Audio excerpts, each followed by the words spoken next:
FSN Radio. It's all about what's next. Go to financialsurvivalnetwork.com and sign up for your free weekly newsletter. You'll also get 3 free reports. The Financial Survival Network. It's all about what's next.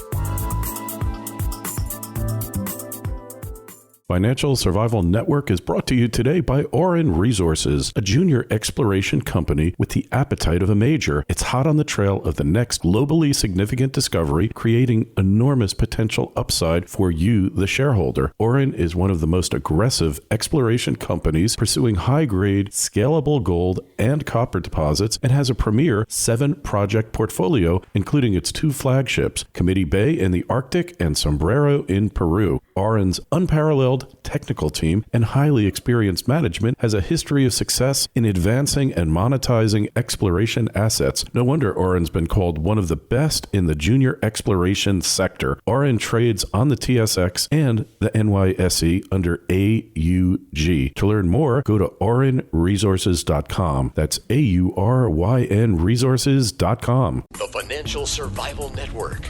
It's all about what's next.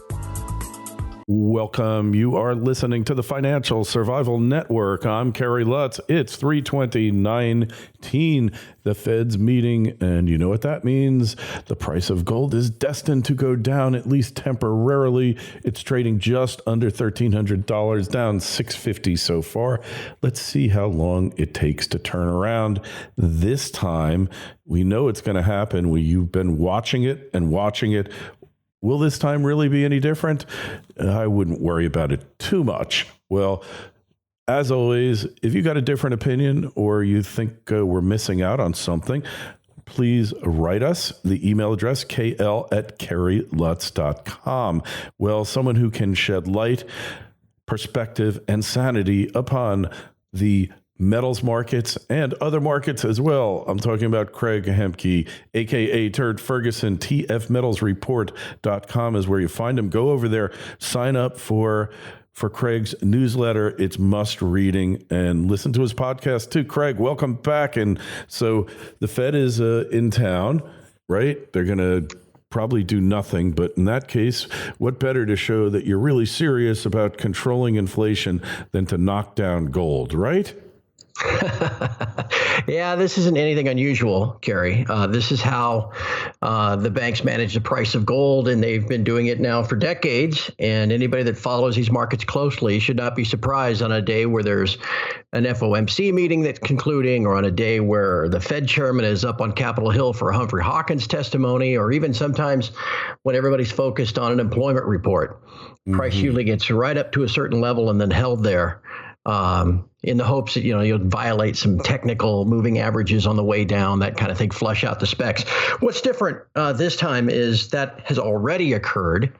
And so when we talk about where price is going from here, just to lay the groundwork for everybody listening, we had a pretty good idea that price was going to get smashed back from $13.50 a month ago, because $13.50 to $13.60 is a real line in the sand. And I don't say that, just metaphorically and lightly. Anybody can look at a chart and see that it has been nearly 5 years since gold has closed above $13.60 on a weekly basis. And there's a bunch of intra-week highs that all connect in a trend line. Any move above $13.60 would signify a major breakout. So when we got to $13.50 or so a month ago, with technical measures showing a pretty extreme overbought, you knew that we were going to get flushed out, and that's exactly what happened. Took price all the way down to $12.85, where I began telling my subscribers that's where support should be. That's exactly where we bottomed. 2 weeks ago, we started talking about then a gradual, slow rally into today that would take price right up to the 50-day moving average, which is 1308. We've been over that level twice in the past 2 days. We even got there once last week. Every time we got there, we immediately got slammed backward, like we did again earlier today. We were at 1309 just a couple hours ago here on Wednesday morning. And now we're back to 1300. This is just all part of price management. I have no doubt what's going to happen later today. The Fed is not going to be hiking the Fed funds rate. To do so would invert the yield curve all the way out to 10 years. So that ain't going to happen. You're going to get a lot of talk and bluster and vague descriptions from Chairman Powell. But in the end, this economy is moving toward recession. The Fed is moving toward a reversal and rate cuts and even more QE to try to pump liquidity into the economy to keep it afloat like they've been doing now for nearly a decade. And gold and silver are going to respond favorably as we go through the year. It's never straight up. People know that. But it's going to continue to be this 3 steps forward, 2 steps back until we do finally break out above 1360. And then we'll start seeing a more enthusiastic rush of momentum into gold and silver. Interesting. So the more things change, in other words, the more they stay the same, the Fed just rearranges the players in the game, right? Well, kinda, yeah. Here's the difference though this time, Kerry. They've been really since about 2013 or 14, they've been playing this, or maintaining, let's put it that way, maintaining a charade that everything's under control, that this was all part of their master plan, that they would do some QE, of trillions and trillions and trillions of dollars worth of QE. But then at some point, the economy would be strong enough that rates would go back to normal, whatever that is, and that their balance sheet would be reduced back to normal, whatever that is. And everybody bought it. I mean, you and I didn't buy it, but the 99.9% of the money managers and high net worth people and hedge funds and all that kind of stuff, they all bought it.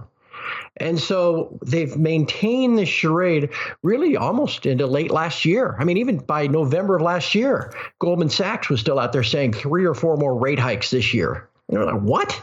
I mean, that just wasn't going to happen. I mean, you can look at the 30-year long bond carry, the longest, farthest point out on the yield curve. At 3%, that's exactly where it was for a yield that we had in December of 2015. Now, December 2015 is where Janet Yellen first started hiking rates. We went from basically 0 to 25 basis points. We're now at 225 basis points, 2.25% to 2.5% is the Fed funds rate. It's been hiked 9 times. And yet the long bond rate hasn't moved at all. Everybody was talking about, you're going to, burst the bond bubble and all this nonsense. All these trillions and trillions of euro, yen, and dollars keeps continually flowing around the planet seeking for a home. That's why rates are never going to go to 6% or whatever garbage that, that people put out there. And it's also why, because the long end hasn't moved up, that the Fed can't raise rates any further. And with the economy slowing, the discussion is going to turn to cuts. And when that happens, Kerry, we are right back into a situation like 2010, where the Fed had convinced the world that the one time they did QE in 2009 was a one-off. It was the only time they're going to have to do it. There were green shoots everywhere. The economy was soaring back from the financial crisis. But by November 2010, they had to start QE2. Everybody went, wait a second, you really don't know what you're doing. Yeah. The dollar fell, the precious metals soared. And that's where we're headed now. People are going to look by later this year and go, wait a second, there's no normalization. This is normal now. And that loss of confidence in the Fed and everything else is what will trickle through into a eventual rush, like I said, of momentum into gold and silver in all their forms. And so they must know deep in their heart of hearts that this is all futility. Are they thinking that something is going to happen to take them off the hook? Or is it just kicking the can down the road as far as they can? I think they're just kicking it, Kerry. I don't think the Fed gives a damn about anything other than their banks, first and foremost. The banks that they serve, the banks that own them. Their needs and desires are primary issue number one. And the banks are now tied to the stock market, just as state pension funds are tied to the stock market, just like everybody's retirement account is tied to the stock market. And so primary goal number one for the Fed is to keep the stock market afloat, which is why it's gone at a 45-degree angle, for the last 10 years. And any minor correction, you get the plunge protection team called in on Christmas Eve, right? Yeah. So the Fed is going to do anything they can.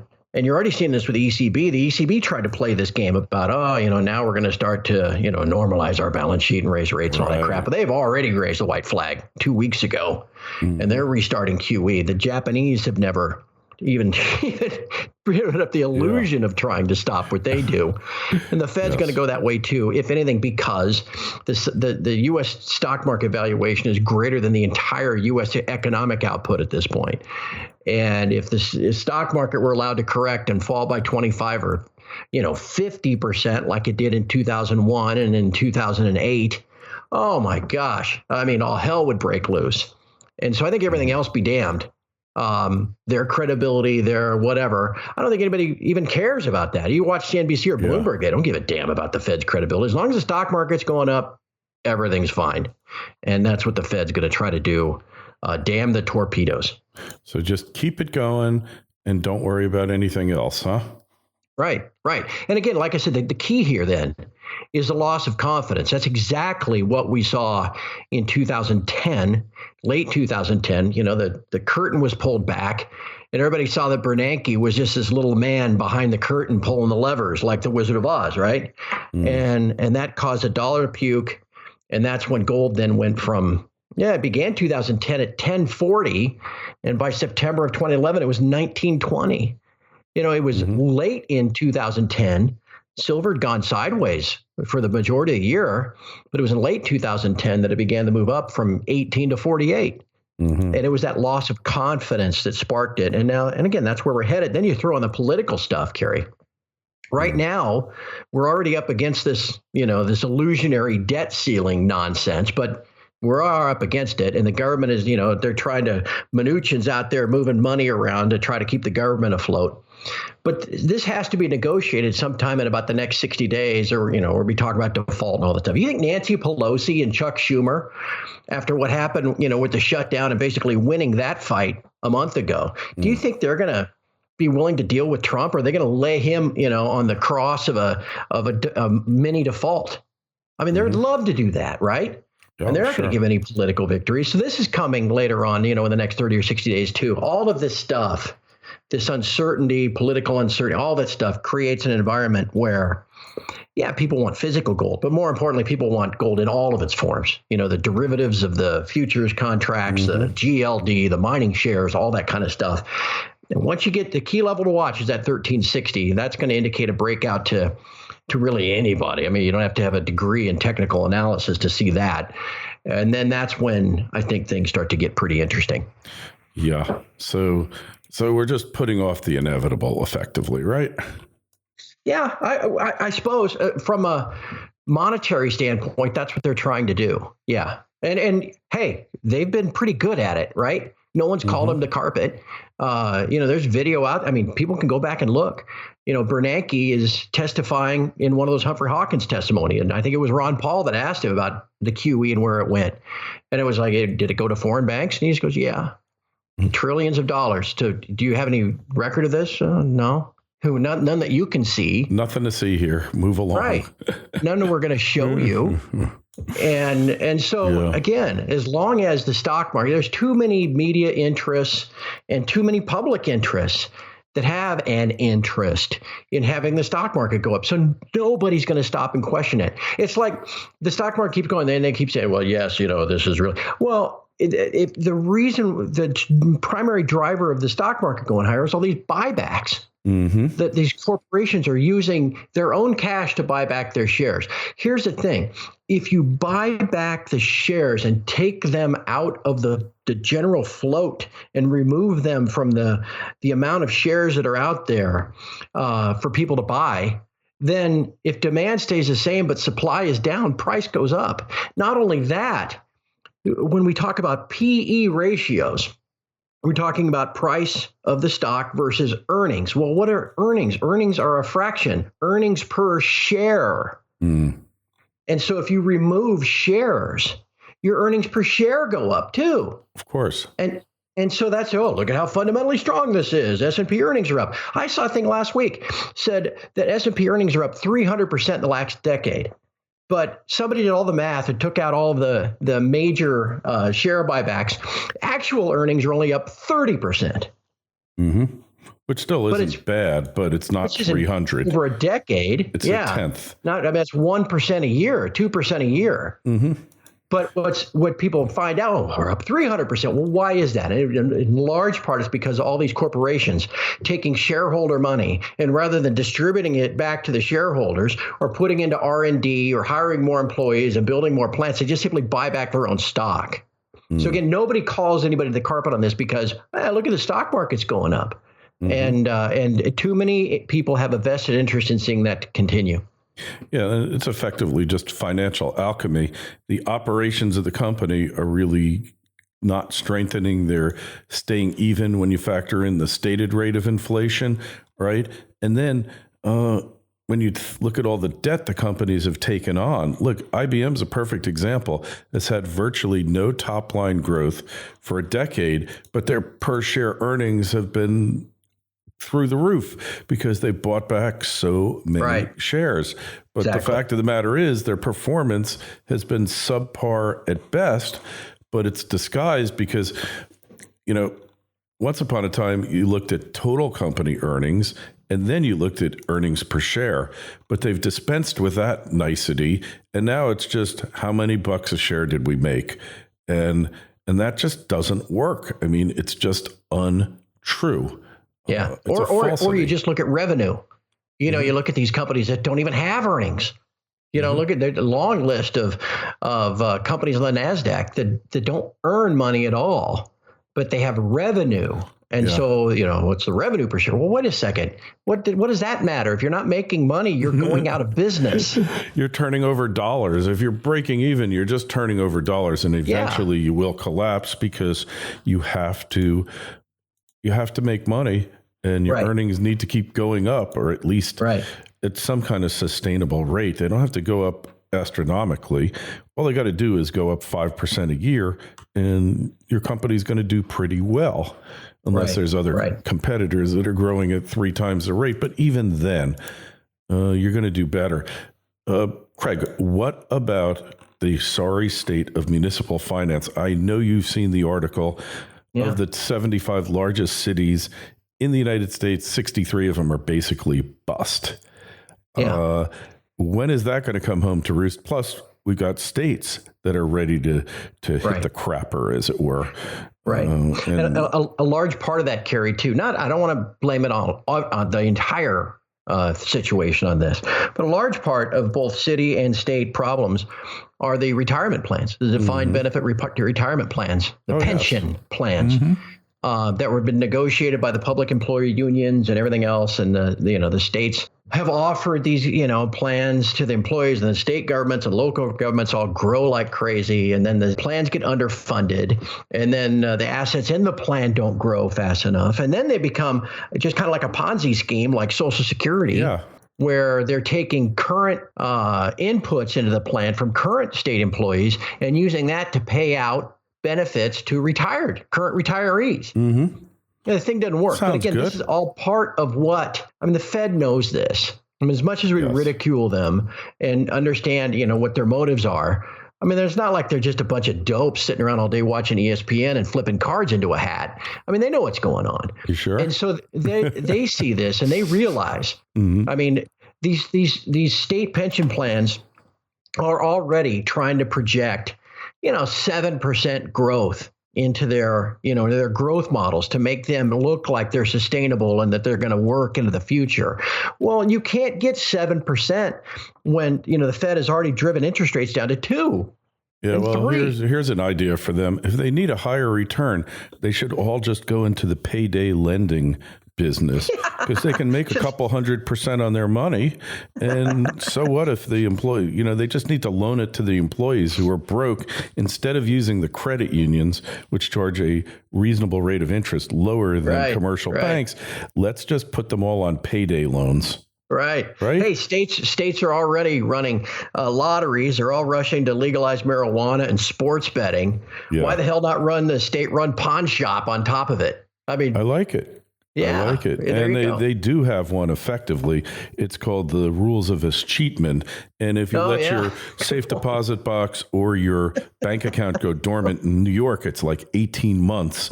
But in other states, it's like 3 years. If you don't cash a dividend check, the state of California will just grab your shares and sell them off. And they did it to a guy who had a large Intel holding, and they didn't properly notify him, and the scheme was ruled unconstitutional by a federal judge as just a straight out and out taking, which it is. Yeah. It's also called eminent domain, right? Yeah. Well, it's effectively, all those things are out there. It goes back to the king's prerogative, where basically people didn't have personal property fortunes back in the Middle Ages. You owned, if you were lucky, you owned a plot of land, but if you died, or you abandoned that plot and didn't do anything with it, then escheatment, it escheated back to the king, who could then sell it off. And what a great scam. I mean, you could keep selling the same thing over and over again if you got dumb buyers who you don't protect yourselves from the state. And we think this is a wonderful policy, and we should be encouraging it in the country, and it happens at state and federal level too. There are federal escheatments that nobody even knows about. So the government's become a whole kleptocracy just to steal enough money to keep the whole thing afloat. What about the debt jubilee here? I know it would destroy all the banks and be done with them, but isn't this about the only alternative that we really have in the long run, Craig? Well, there you touched upon it. That's one part. It would destroy the banks. Why is that? Because the banks are largely the creditors, right? Mm-hmm. This is the problem I have with the debt jubilee idea, and why I don't think it's realistic. I mean, it sounds good, especially if you are a debtor, right? To just walk away from your debt. Mm-hmm. That happens on, smaller levels. People, personally, and businesses go out of business and all that kind of stuff as well. But here's the problem. In the current system, debt is considered an asset, right? I mean, the dollar bill is an instrument of debt. But anyway, your debt is an asset on somebody's balance sheet. So it is a debt for you. It's on that side of the ledger for you, but on the bank side or anybody else's side, it's a credit. Okay. It's like if I loan you $1,000, Carrie, at 10%, and you pay me $100 a couple times, and then just walk away, I'm not getting back, the $1,000. I mean, it's just gone. Yeah. And so the debt jubilee assumes that the creditors are going to be okay with that. I'm okay with it. Let's just do it. Yeah, you're fine with it, right? Hey, screw them. But this idea of just wiping the slate clean is extraordinarily deflationary because those assets have just disappeared. Mm-hmm. And that would be, it would probably have to come with some reset. But again, like I said, I don't think the creditors go for that. It's like, what does China still own of U.S. treasuries? Let's just call it $1 trillion worth. Okay. Mm-hmm. Well, they expect that they're going to get their $1 trillion for that. So, the principle of those treasuries, if the U.S. were just to say, hey, fondue, we're just sorry. Well, the Chinese aren't going to go, okay. Yeah, well, that will be the end of the U.S. dollar as we know it. Well, yeah. So that's not a good example because, of course, the U.S. can just print $1 trillion and pay off the Chinese. But from a private creditor to a private debtor, it just doesn't work that way. So, I mean, I always see this stuff about debt jubilee, and people that talk about it are way smarter than I am. So I'm not going to presume to think that what I'm saying is correct, but as I look at it, I just don't see how it works. At least certainly doesn't work peacefully. I agree, but when you get down to it, there might not be a choice. Bankruptcy and a jubilee are really one and the same. It's just that the jubilee is administered by a bankruptcy court. There's just too much debt. It's unsustainable. But one other thing, it will also destroy the currency because every dollar that exists has been borrowed into existence. We could go through this. We've been through it many times. Exactly. Which at the end of the day, Carrie, I mean, we began this conversation talking about gold and the banks and smashing it down from the 50-day moving average and all this other stuff. Frankly, it's just noise. Yeah. I mean, it's frustrating as hell, right? Yep. And I'm in this to try to change the pricing system because it's so radically unfair and fraudulent the way that we price precious metal. And so I'm in it for that kind of long game. Same here. But this day-to-day stuff, it doesn't matter. It's a distraction. Exactly. And if anybody listening to us doesn't sit there and go, let's see, all these other creditor nations like the Chinese and the Russians and the like, they're all taking some of their dollars that they hold in reserve and converting it to gold. Maybe I should take some of my dollars that I hold in reserve in savings account and mutual funds and stuff, and I should convert some of it to gold too. You think? That's what people need to be doing because in that long game, that's one of the few winning moves that I can foresee for people. Yes, I couldn't agree with you more. Hey, you got to take a look at Craig's site. If you haven't already, I urge you to do it. It will be well worth your while. tfmetalsreport.com. Sign up for his newsletter. Check out the weekly podcasts. Sign up for our newsletter too while you're at it. financialsurvivalnetwork.com.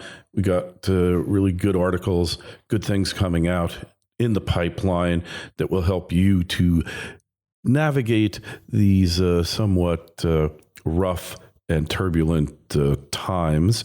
And anything you heard in the show that you want to talk about, kl@kerrylutz.com is the email address, Twitter feed @KerryLutz, Facebook page, Financial Survival Network.